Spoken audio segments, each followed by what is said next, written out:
Assalamualaikum warahmatullahi wabarakatuh. Selamat pagi. Apa kabar semuanya? Semoga kalian baik-baik saja.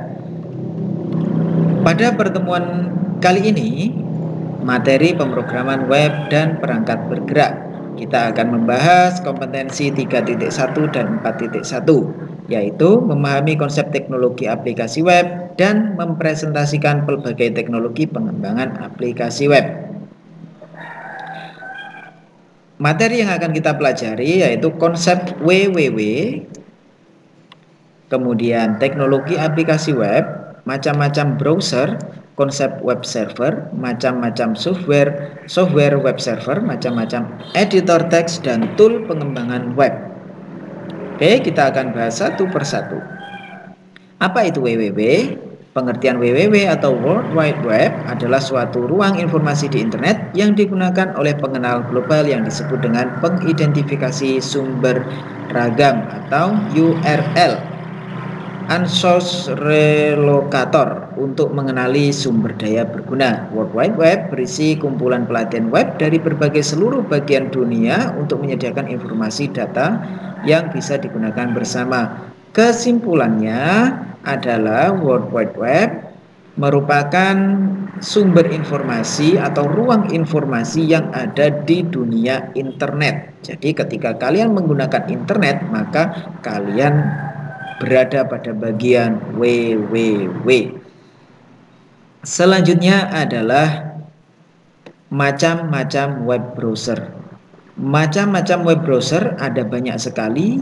Yang sering atau umum digunakan itu adalah Mozilla, Chrome, Opera Mini, Internet Explorer, dan Safari. Saya rasa kalian sudah mengenal beberapa aplikasi ini.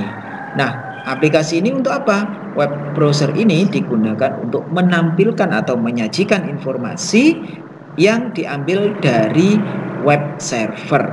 Nanti di slide selanjutnya ini akan dibahas tentang web server. Jadi sekali lagi, web browser ini adalah aplikasi untuk menyajikan atau menampilkan informasi dari web server sesuai dengan permintaan user atau pengguna. Berikutnya adalah konsep web server. Nah, ini inti dari pemrograman web itu adalah terletak pada web servernya di sini. Jadi konsepnya seperti ini. User atau pengguna, sebut saja kalian, melakukan input atau request atau permintaan terhadap komputer kalian misalnya, atau HP kalian. Diketiklah di sini. Nah, di mana ngetiknya?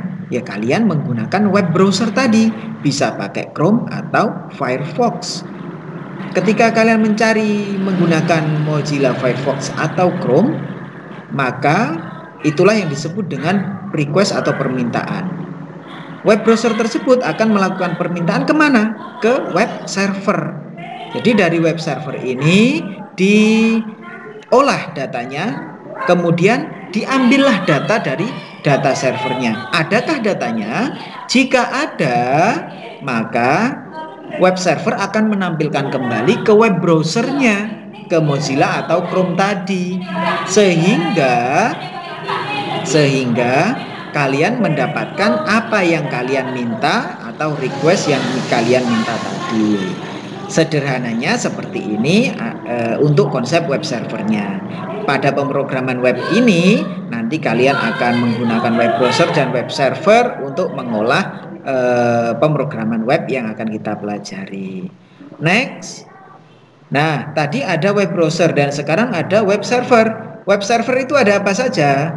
Ada SAMPP, ada WAM server. Ini adalah aplikasi yang kita ajarkan di SMK 17 Muncar. Ada SAMPP, ada WAM server. Namun saya akan menggunakan SAMPP untuk kedepannya karena ini aplikasi yang umum digunakan. Jadi web server itu adalah sebagai pengolah data dari user yang melakukan request atau permintaan dan mengambilkan di data servernya tadi. Kemudian, nah bagaimana sih membuat aplikasi pemrograman web itu, Pak? Gampang. kalian nanti akan membutuhkan yang namanya text editor. Text editor ini adalah aplikasi yang digunakan untuk melakukan coding atau menulis bahasa pemrograman. Bahasa pemrograman dalam pemrograman web itu ada banyak. Ada HTML, ada PHP, ada CSS, ada JSS, dan masih banyak lagi bahasa pemrograman yang ada pada pemrograman web. Tapi untuk kelas 11 ini, untuk awal-awal saya akan menggunakan pemrograman web dengan bahasa pemrograman HTML. Kedepannya nanti kalian juga akan mempelajari tentang PHP dan CSS. Jadi aplikasi untuk menulis codingnya itu adalah Notepad dan Visual Studio Code ini.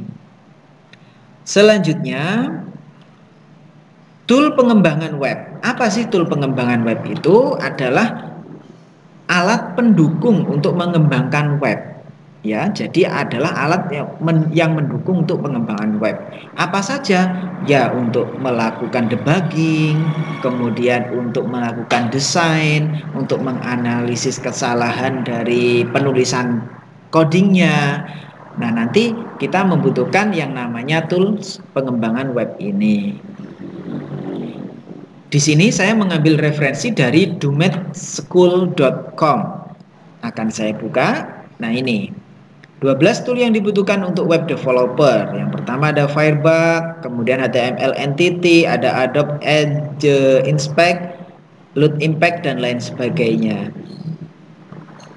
Yang paling mudah itu adalah pakai Firebugs. Firebugs ini sudah ada di add-on dari Mozilla Firefox-nya. Jadi kita tidak perlu melakukan install aplikasinya.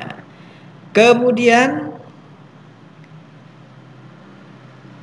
untuk melakukan coding, jika kalian tidak punya laptop atau komputer di rumah, kalian bisa menggunakan HP kalian untuk melakukan coding. HP Android kalian tentunya. Kok bisa, Pak? Bisa. Download saja aplikasinya di Play Store, namanya Unwriter Free ya. Unwriter Free. Ini bisa kalian download melalui Play Store, kemudian kalian bisa melakukan coding pemrograman web di sana. Kapan Pak codingnya? Di pertemuan selanjutnya. Oke, semoga hari kalian menyenangkan. Saya rasa itu yang bisa saya sampaikan pada pertemuan pertama kali ini. Untuk selanjutnya kita akan melakukan coding di pertemuan berikutnya. Jika ada pertanyaan, kalian bisa komen di kolom komentar. Dan jangan lupa like and subscribe YouTube SMK 17 Muncar untuk mendapatkan materi-materi yang saya berikan melalui video tutorial. Oke, terima kasih. Saya Muhammad Taufik. Saya akhiri. Wassalamualaikum warahmatullahi wabarakatuh.